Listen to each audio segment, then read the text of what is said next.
I would love to talk about something other than people being worried for their lives, but unfortunately that's where we are. I want to ask you about this when it comes to political violence. On your Twitter feed, you posted this video we're going to show just a few days ago where you're firing a gun and it says, "Enjoyed exercising my Second Amendment rights, hashtag fire Pelosi." Why is there a gun in a political ad at all? It wasn't an ad. Hashtag I was or a tweeting tweet. I was tweeting out something that I had Hashtag just fire done. Pelosi with a weapon. Well, now Wouldn't a pink slip be more fitting if it's about firing her?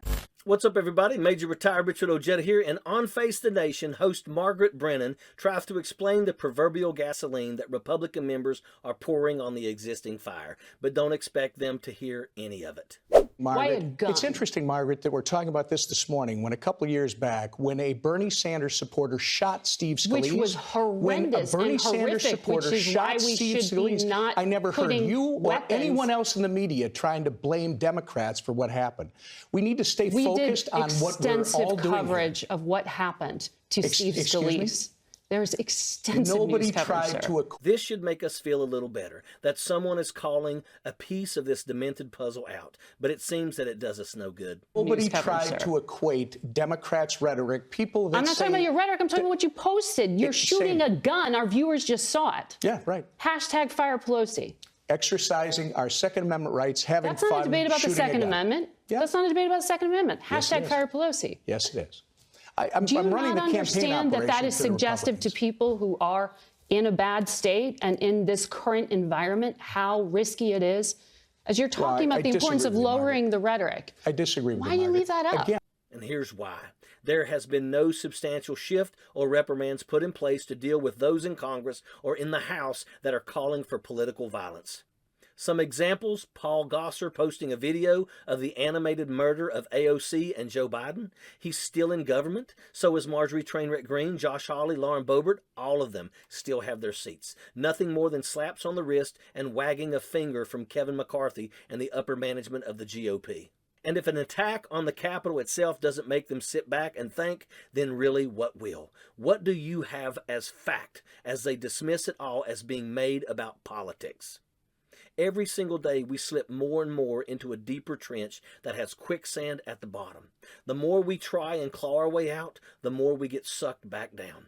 And all of this doom and gloom is really tiresome because it's not going to be just about political identity the more we see unhinged people take a page from Fox's books and go after whoever they direct them towards. It's innocent lives that get torn apart in the process. What line has to be crossed for there to be a more serious and direct conversation about stopping those who stoke these flames? What crime do they have to commit or encourage for it to be enough?